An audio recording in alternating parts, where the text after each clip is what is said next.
Queridas amigas y amigos, bienvenidos a Bienvenidos Venezolanos en Florida Opina con Alexis Ortiz. El tema de hoy es un tema desafiante y es ¿cuál es la situación real de Venezuela en este momento? Del gobierno de emergencia nacional reclamado por el presidente legítimo de la República, Juan Guaidó, y la Asamblea Nacional.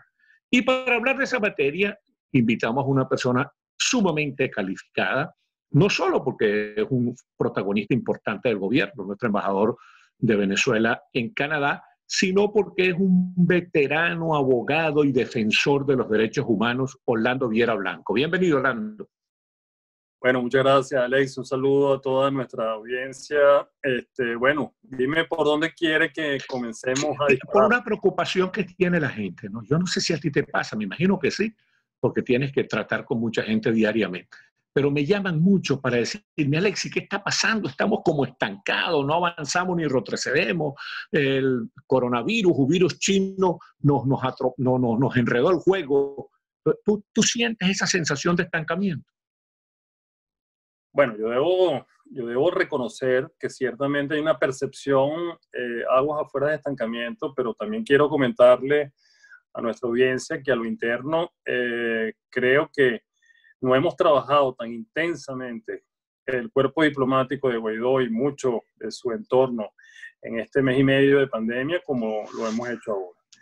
Realmente que diariamente se están revisando cosas que a veces pasan un poco bajo de la mesa, Alexis, pero que están allí, porque todo el tema de generar una política de reforzamiento en términos de aislamiento del régimen, paralelamente tratar de buscar soluciones que eviten una escalada de la pandemia, mantener viva la vocería o la narrativa en materia de defensa de derechos humanos, darle continuidad a todo lo que es el proyecto de gobierno de emergencia nacional, mantener las alianzas informadas de lo que está ocurriendo en el país, tratar de anticipar lo que puede venir y va a venir en el país, que es una escalada muy peligrosa de la pandemia, tratar de visualizar una transición política que a veces algunos los ha resumido milagro o realidad, en fin, generar una restauración republicana en estos tiempos ha sugerido denuncias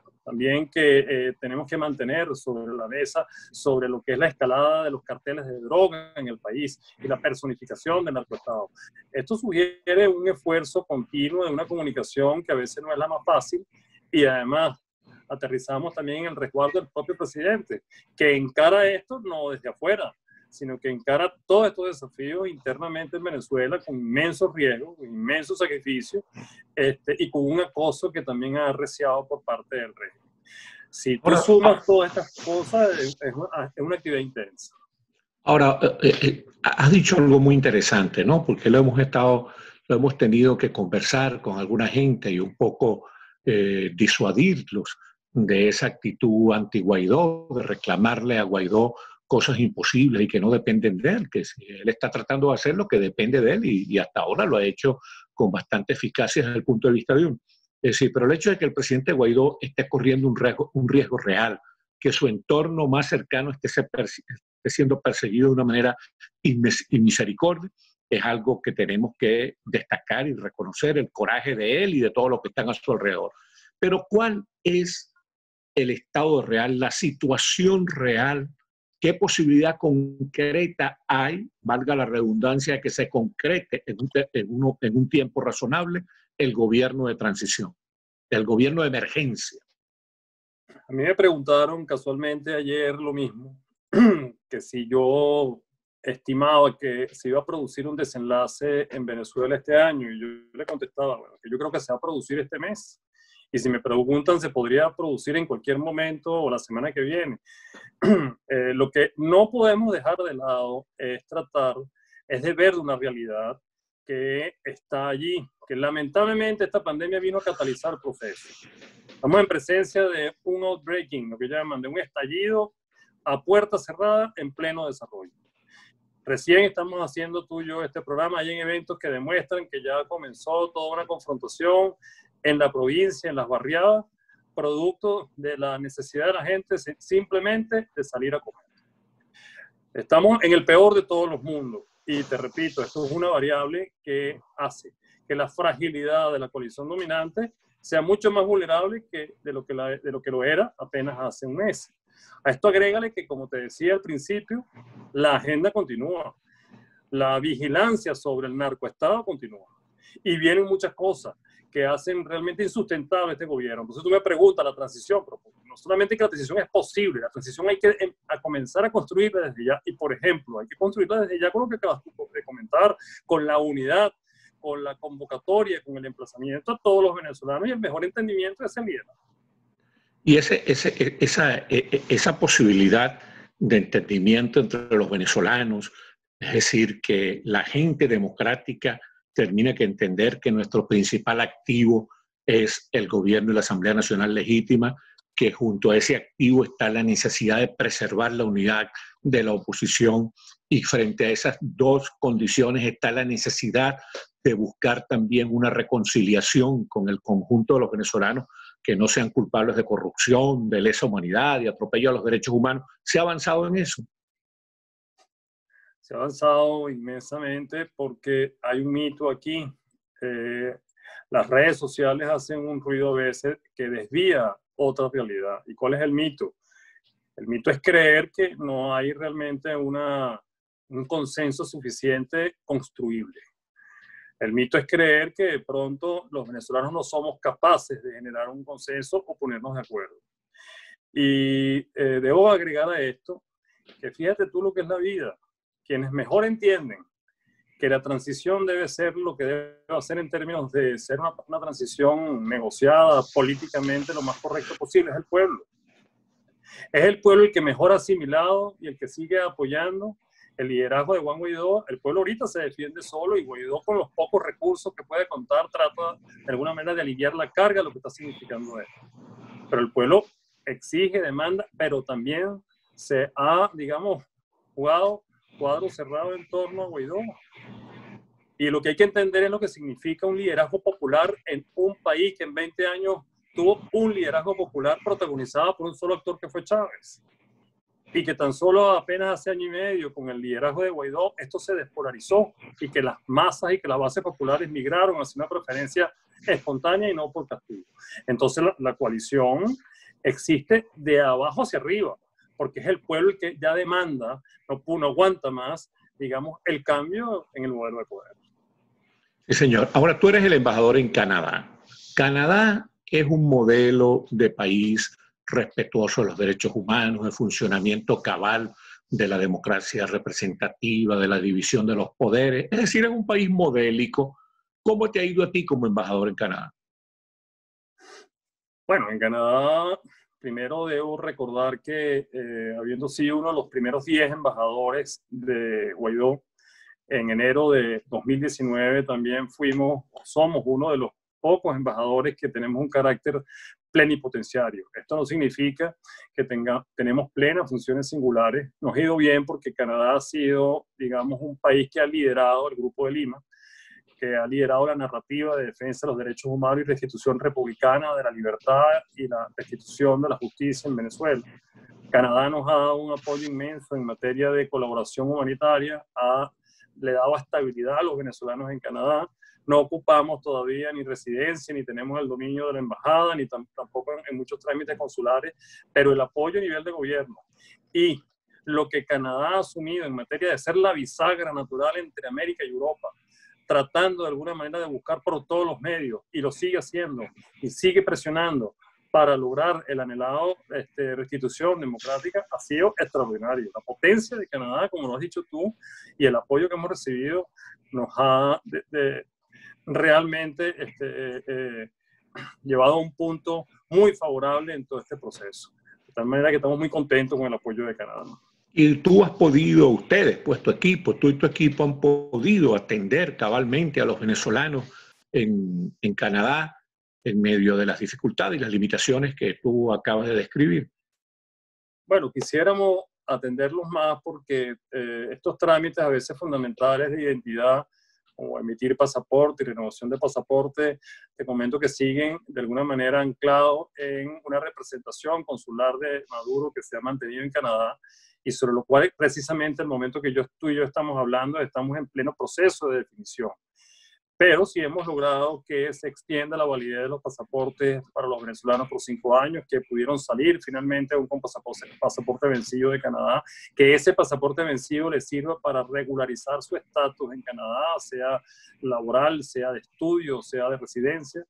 Hemos abogado también por el mejoramiento de las resoluciones de los procedimientos de refugio. Se ha prohibido la deportación de asilados o de refugiados venezolanos en Canadá. Se ha protocolizado, se oficializó, digamos, que Venezuela es un país en crisis humanitaria que favorece la no deportación de los venezolanos. Esto aunado a una atención a la diáspora, a sus reclamos, a sus dudas. En eso hemos tenido siempre una tribuna abierta. Ciertamente nos ha facilitado ayudar y abogar por los venezolanos y de alguna manera también por la lucha de la mano del presidente Guaidó. Y si un venezolano llega a Canadá en este momento y necesita de los servicios de la embajada, bueno, este es un momento sumamente difícil porque el virus chino hace que todo esté paralizado, pero si un venezolano necesita los servicios de nuestra embajada en este momento en Canadá, ¿qué debe hacer? Bueno, nosotros tenemos unas redes sociales y unos mecanismos de acceso. Por ejemplo, tenemos el email que es embajada@embajadavenezuela.org. Repito, embajada@embajadavenezuela.org, a través de la cual se hacen peticiones y nosotros contribuimos con hacer canalizaciones y orientar a los venezolanos que están y llegan a Canadá.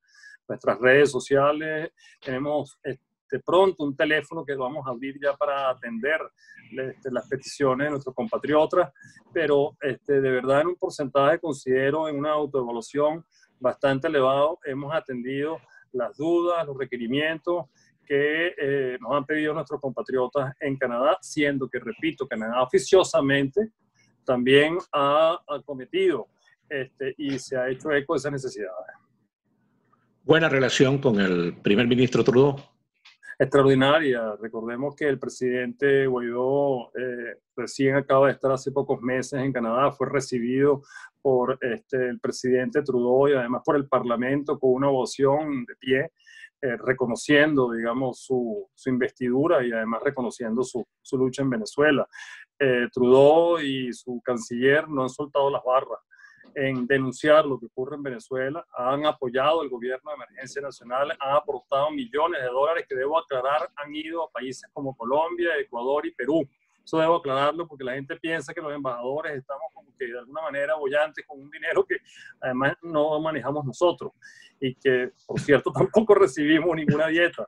Estos son recursos que Canadá ha enviado a esos países para ayudar a nuestros compatriotas que en esos países pasen mucho trabajo, de tal manera que ha sido extraordinaria realmente en ese sentido el orden, la transparencia de Canadá.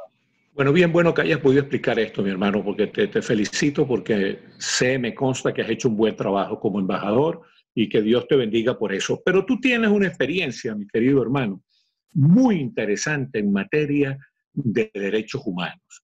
Explícanos por qué definitivamente la Corte Internacional de La Haya no ha terminado condenando a un presidente forajido, culpable de delitos de lesa humanidad, de atropello a los derechos humanos, de corrupción, de tanta vagabundería. ¿Qué es lo que ha pasado allí? Bueno, lo que pasa es que tú ahora te estás aprovechando un poco de esa amistad que tienes ya muy larga conmigo y que conoce todas las intimidades de las cosas, pero las vamos a compartir. Sí, ciertamente yo por algunos años he venido siendo un activista de derechos humanos. Al tiempo de que he sido investido de embajador, siempre he dicho con transparencia que esa gorra de activista y de denunciante de las tropelías y de los delitos contra la humanidad cometidos en Venezuela, aberrantes, horrendos y brutales, no los voy a dejar de hacer.